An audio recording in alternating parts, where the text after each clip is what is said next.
Well, two suspect lines. Return line, I used part of that. I actually misjudged it because I had these little pieces too, and I ended up cutting it too short, so I put more rubber, you know, where I connected them between the two, the old line and the new line. And let's see, I don't know, I lowered the car already, but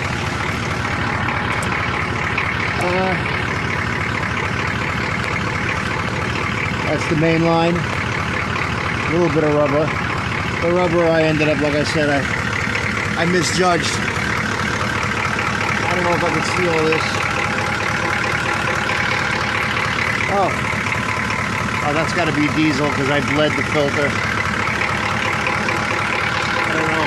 See all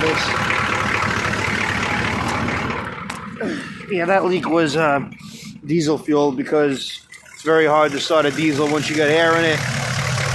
I bled it right there at the filter, and so far so good. Had a bunch of garbage on me.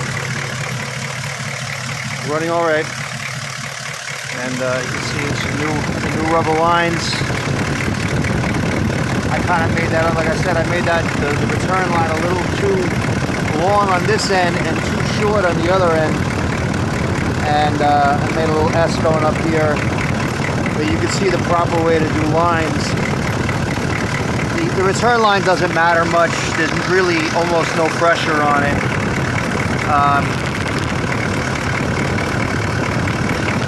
You see on both ends, you probably saw it on the video down on the bottom too. There's a union, and then the line screws into the union, and then a nipple that's made to screw into the union that attaches to the rubber fuel line.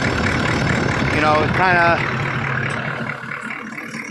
I don't want to say this, but it kind of looks like a head of a dick that you stick the rubber line on, so you put the hose clamp on and it holds it tight. Otherwise you end up having a scenario that it just kind of slid on, and you could tighten down the clamps all you want. You might compress the metal line, particularly this line. This is the easy line to bend, but it never rusts away. So I'm happy I got something fucking done. It was snowing, it was cloudy. Right now it's cloudy again. It looks like it's sunny on here, but it's not. It's kind of in between. The sun's just trying to get over the clouds. But man, I can't get a good day to get anything done. But I feel good that this is another neighbor next door. She was looking at it leaking, and I'm like, yeah, I'm gonna get to it. You know, she thinks that if it leaks on concrete, it's gonna get into the ground. And I'm like, oh my god, yeah. But oh well, you know, what are you gonna do? So that's it. It's running, and I got a new air cleaner because this is when I put the heads on. I had to put heads on from an older vehicle, and it required a cast iron manifold instead of the original aluminum, and it was a different setup here with the one stud. This is a two stud. You know, two stud, but I drilled a hole to use it. But I got an original one from an earlier time that should work with it. So I'm going to take it out. I never took it out of the UPS box, so I'm going to do that now and finish this off. New master with the power steering lines I did a couple of weeks ago, along with the two brake lines in the back that rotted out. So I think she'll be ready to go. It almost sounds like it runs better. I gather whether or not your return line is leaking or your regular line is leaking, it probably is not going to sound as good. But this car sounded good after I did the heads. You know, I don't know. I guess this is blow by. There's always a little blow by with diesel.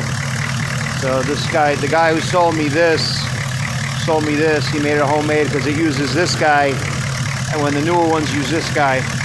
So it's supposed to pull the oil back into the, you know, it's supposed to suck the oil out of the PVC system. You know, it works. But what do you want from a gas engine converted to a diesel, essentially? But Oldsmobile was always the experimental production of GM, and I love it. Man, that thing runs good, and it gets over 20 miles to the gallon. So that's why I like my cars. I want to keep it. Next big project for this car, I really need to do the springs and shocks. To me, it's like sitting on the ground. Little tiny tires, you know, what are you going to do? But I got to get that done too.